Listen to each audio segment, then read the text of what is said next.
გარდა ტაქტიკური გადაადგილებისა, როგორ მოახერხა გუნდმა, რომ მენტალურად აივანის წასვლას შეგუებოდა? უბრალოდ მსურს რაც შეიძლება ზედა პოზიციაზე გავიდეთ და რაც შეიძლება მეტი მატჩი მოვიგოთ. როგორც მწვრთნელმა ამ სეზონში ყველაზე მნიშვნელოვანი რა ისწავლეთ, ან რა გაკვეთილი მიიღეთ?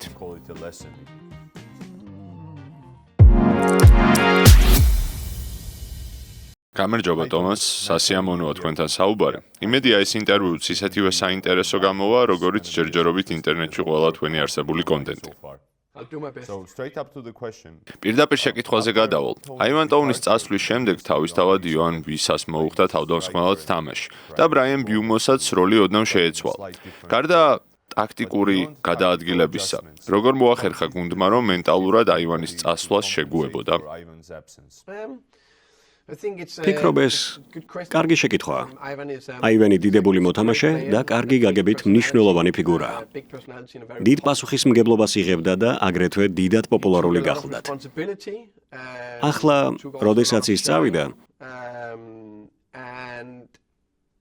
წინ სხვებმა უნდა წამოიწყონ. ახლა აღარ ყავს ერთ-ერთი ყველაზე მაღალი ხე, მაგრამ მისი არ ყოფნის პირობებში სხვა უფრო პატარა ხეები მეტად იღებენ მზის სხივებს.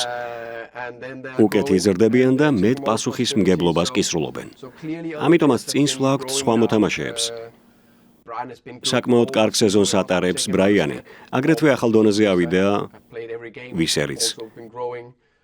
იგივე ითქმის კევინ შადესა და მიკაელ დამსგარძეც. მადლობა. მიუხედავად მიჯრით ორი საშინაო წაგებისა, ლივერპულთან და ტოტენჰემთან, ამ მომენტში ცხრილში მაინც კომფორტული პოზიცია გიკავიათ და ევროტურნირის საკვალიფიკაციო ეტაპზე მოხვედრის შანსად ინარჩუნებთ. როგორ ფიქრობთ, ეს რეალისტური მიზანია თუ უფრო სასურველი? ფიქრობ, სასურველი მიზანი უფროა. როგორც უკვე გითხარით, კონკრეტული მიზანი არ გამაჩნია. უბრალოდ მსურს რაც შეიძლება ზედა პოზიციაზე გავიდეთ და რაც შეიძლება მეტი მატჩი მოვიგოთ. ახლა წინ გველის შაბათის მატჩი ვესტჰემთან, რომელსაც დიდი იმედებით ხვდებით. კონცენტრირდებით ამ მატჩის მოგებაზე. ამის შემდეგ კი იმედია გავაკეთებთ ყველაფერს, რაც მომდევნო მატჩის მოსაგებად იქნება საჭირო. და ასე გავაგრძელებთ, რათა საბოლოოდ სეზონი საკმაოდ მაღლა დავასრულოთ. ამავდროულად ცოტა არ იყოს სახიფათოა მეტის მეტად წინ გახედვა, რადგან ყოველთვის გაფერხებს ტრამები, კვირის განმავლობაში ყველაფერი შეიძლება შეიცვალოს. შესაბამისად, მე ყოველთვის კვირიდან კვირამდე ვმუშაობ ერთ ხაზზე. მეორე ხაზზე მუდმივად ვფიქრობ გუნდის და მოთამაშეების განვითარებაზე და ასე ვაგრძელებ. ამ საკითხს ზედაპირულად უკვე შეეხეთ, თუმცა უფრო დეტალურად მინდა გკითხოთ. კინ ლუის პოტერსა და მიკელ დამსგორზე. წელს მათ ძალიან მნიშვნელოვანი როლი შეაქვთ ბრენტფორდის თამაში და დიდი დროც მიეცემათ. მაშინ, როდესაც წინა სეზონში ამ მხრივ უფრო შეზღუდულები იყვნენ და უფრო მეტად როტაციის ფუნქცია ჰქონდათ.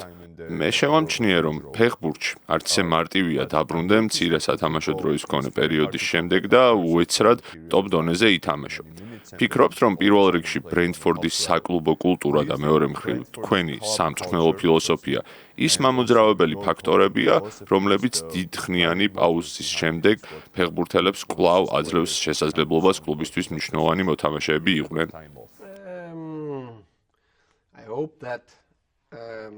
იმედი მაქვს, რომ ის თუ როგორ ავაშენეთ კლუბი, სამწვრთნელო შტაბის, ჩემი, პერსონალის სხვა წევრებისა და დირექტორების ჩათვლით, აყალიბებს საკმაოდ კარგ და ძლიერ კულტურას, რომელშიც შენ შეგიძლია დარჩე იმად, ვინც ხარ და ამავდროულად წინიარო. განვითარდე. ჩვენ ყოველკვირეულად დიდ ყურადღებას უთმობთ განვითარებას. ეს ყოველივე კი ალბათ დამატებით მოთმინებასაც გძენს, რომელიც აგრეთვე აუცილებელია. მათ შედარებით მცირედი როლი ჰქონდათ პირველი სეზონების განმავლობაში, რისი მიზეზიც ძირითადად ტრავმები იყო. თუმცა ამავდროულად ეგუებოდნენ ახალ კლუბს, ახალ ქვეყანას. ახლა კი ვხედავთ თუ როგორ ვითარდებიან და წინ მიიწევენ ისინი. ამის ყურება ფანტასტიკურია. ჩემს შემდეგ შეკითხვას ალბათ თავადაც მიხვდებოდით. ის ეხება იეჰორ იარმოლუკს, რომელიც საკმაოდ ნიჭიერი ბიჭია, თუმცა ალბათ მის თამაში არსებობს ასპექტები, რომლებიც გამოსწორებას საჭიროებს. მინდა გკითხოთ, რა არის საჭირო ისეთი ახალგაზრდა მოთამაშისთვის, როგორიც იეჰორია, საიმისოდ, რომ მეტი სათამაშო დრო მიიღოს და თუნდაც ბრენტფორდისთვის უფრო მეტად სტაბილური მოთამაშე გახდეს. ფიქრობ, იეჰორი არმოლიუკმა ჩვენთან თავი ძალიან კარგად გამოიჩინა. როგორც მახსოვს, მოლიმ შარშან ყველა მატჩში მიიღო მონაწილეობა. წელს კი რამდენიმე მატჩში უკვე გამოაჩინა, რომ დიდ ნაბიჯებს დგამს წინ. მისი თამაშით ძალიან კმაყოფილი ვარ და თუ სწორად მახსოვს, ნიუკასლის წინააღმდეგ ჩვენს კლუბში თავისი საუკეთესო თამაში ჩაატარა. ძალიან ბედნიერი ვარ იმით, თუ როგორ მიიწევს წინ.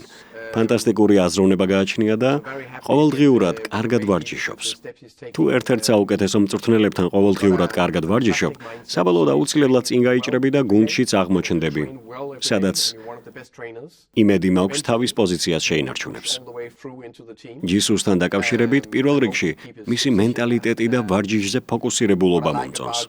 ჩემი აზრით ის ძალიან დინამიკური მოთამაშეა. დუელებში და წნეხის ქვეშ კარგად ირჯება და ამასთანავე ძალიან ტექნიკურია. როდესაც ახალგაზრდა მოთამაშე ხარ, ბურთთან საჭირო რაოდენობის შეხებით უნდა ითამაშო. არ არის აუცილებელი, რომ ბურთს მხოლოდ ერთხელ ან ორჯერ შეეხო, რადგან ეს ყოველთვის სწორი მიდგომა არ გახლავთ. ზოგჯერ ბევრი შეხება გჭირდება იმისთვის, რომ ბურთი შეინარჩუნო ან რთულ სიტუაციას თავი დააღწიო. შესაბამისად, არსებობს ბურთთან შეხების სათანადო რაოდენობა. თუმცა ის ნაკლები შეხებით თამაშობს და შემდეგ თავის ძლიერ მხარეებს უფრო მეტად იყენებს. მე მისი ხასიათი ძალიან მომწონს და როგორც ფეხბურთელსა და ადამიანს ძალიან ვაფასებ. მადლობა თომას. პრემიერ ლიგის ეს სეზონი მრავალმხრივ მოულოდნელი აღმოჩნდა. პირველ რიგში აღსანიშნავია ნოტინგემ ფორესტი, რომელიც ბრწყინვალედ გამოიყურება და მეორე მხრივ მანჩესტერ სიტი, რომელსაც პრობლემები აქვს. თქვენი აზრით, ზაფხულში გამართული ევროპის ჩემპიონატი და ჩემპიონთა ლიგის ახალი ფორმატი გუნდებზე ისეთ გავლენას ხომ არ ახდენს, როგორიც აქამდე არასდროს გვინახავს. ჩემი აზრით, გუნდებს რომ უფრო მეტი თამაშის ჩატარება უწევთ, ერთ-ერთი მნიშვნელოვანი ასპექტია. ამასთანავე ბუნებრივია, რომ მიმდინარე სეზონში სიტი ფორმის პიკში არ იმყოფება. პრემიერ ლიგა მათ მიჯრით 4-ჯერ მოიგეს და საერთო ჯამში იმდენ ტიტულს დაეუფლნენ, რომ შეუძლებელია ერთი სეზონი არ ჩაეგდოთ. ეს რომ ამ სეზონში არ მომხდარიყო, სავარაუდოდ მომდევნო სეზონში მოხდებოდა. ეს პროცესის ნაწილია. ამასთანავე სიტის ფეხბურთელთა უმრავლესობა ეროვნულ ნაკრებშიც თამაშობს და იქაც უამრავი შეხვედრის ჩატარება უწევთ. ევროპის ჩემპიონატი შენ უკვე ახსენე. ევროპულ ტურნირებზეც ასპარეზობენ და საერთო ჯამში ეს ყველაფერი ისეთ წერტილს აღწევს, რომლის იქითაც მსგავს ტემპში გაგრძელება შეუძლებელია.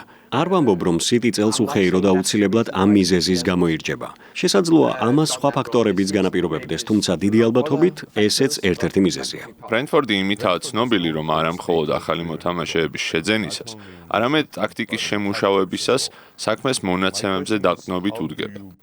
ჩემი შეკითხვა იმაში მდგომარეობს, რომ როგორ ახერხებთ მონაცემების შეხამებას ტრადიციულ სამწვრთნელო საქმიანობასთან და ინსტინქტებთან. მონაცემებს ჩვენ იმისთვის ვიყენებთ, რომ ფეხბურთელთა დიდი რაოდენობა ჩვენთვის საჭირო მცირე ჯგუფამდე შევამციროთ. თუმცა მოთამაშეთა ამ ჯგუფს უკვე საკუთარი საფეხბურთო მზერით ვამოწმებთ და მხოლოდ ამის შემდეგ ვარჩევთ მათ შორის საუკეთესოებს. მონაცემები მნიშვნელოვანია, თუმცა მთავარი მაინც ისაა, რასაც სავარჯიშო მოედანზე და მატჩებისას ვხედავ. ამასთანავე ამ ყველაფერს თუ მონაცემებიც ეხამება, კიდევ უფრო უკეთესია და მონაცემებს ხშირად იმისთვისაც ვიყენებთ, რომ პრობლემური საკითხები გამოვარკვიოთ, რომლებიც გაუმჯობესებას საჭიროებენ. ცდილობ, რომ მონაცემთა გარშემო მართებული ნარატივი შევქმნა, რომელსაც შემდეგ მოთამაშის ან გუნდის მიმართ გამოვიყენებ. მაინტერესებს, რომელმა მწვრთნელებმა მოახდინეს ყველაზე დიდი გავლენა თქვენზე და რა გადაიღეთ მათგან სამწვრთნელო სტილში. ვფიქრობ, რომ ჩემზე ყველაზე დიდი გავლენა მარტინ ოლსენმა მოახდინა, რომელიც დანიის ეროვნული ნაკრების მწვრთნელი გახდა. მან იმ პოზიციაზე 15-16 წელიწადი გაატარა, რაც ნამდვილად შთამბეჭდავია. როგორც მოთამაშემ, ასევე მწვრთნელმა, დანიის ეროვნულ ნაკრებში მან 100 მატჩზე მეტი ჩაატარა, რაც დიდებული მიღწევა. იმან თუ როგორ წვრთნიდა ის დანიის ნაკრებს, მე შთამაგონა. ეროვნულ ნაკრებში მოღვაწეობა მან 2000 წელს დაიწყო და 2008 წელს მე დანიის 17 წლამდელთა ნაკრები ჩავიბარე. ამის შემდეგ მე მას დაუახლოვდი და საუბრებით მისგან ცოდნის შეძენას ვცდილობდი. ყველაზე დიდ შთაგონების წყაროს ჩემთვის ის წარმოადგენს. იყვნენ წარსულში სხვა მწვრთნელებიც, რომლებმაც ჩემზე გავლენა მოახდინეს. ამჟამად კი ასეთი პეპი, იურგენ კლოპი, დიეგო სიმეონე და კონტე არიან. ამჟამად პრემიერ ლიგაში ყოველ დღე შთაგონებას ვიღებ. დეძერბის მოღვაწეობასაც ვადევრებ თვალს. ბორმუთში არეოლას მუშაობასაც ვაკვირდები და ზოგადად ბევრი მწვრთნელისგან ვსწავლობ რაღაცებს. ყოველ კვირას სხვა გუნდების მწვრთნელებისგან მცირე რაღაცებს ვიღებ და ვაანალიზებ, გამომადგება თუ არა ჩემი გუნდის გასაუმჯობესებლად. ბოლო შეკითხვა. როგორც მწვრთნელმა ამ სეზონში ყველაზე მნიშვნელოვანი რა ისწავლეთ ან რა გაკვეთილი მიიღეთ? ეს მასშტაბური შეკითხვაა, ალექს. ბოდიში.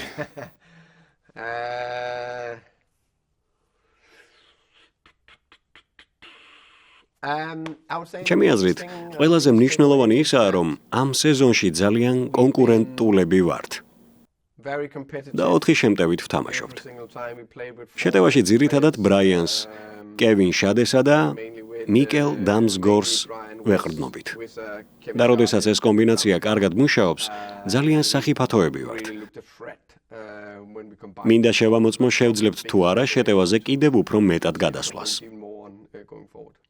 დიდი მადლობა თომას საინტერესო ინტერვიუსთვის და ბრენფორდს დარჩენილი სეზონის განმავლობაში და პირადად თქვენ საუკეთესოს გისურვებთ. დიდი მადლობა. მადლობა, კარგად იყავი.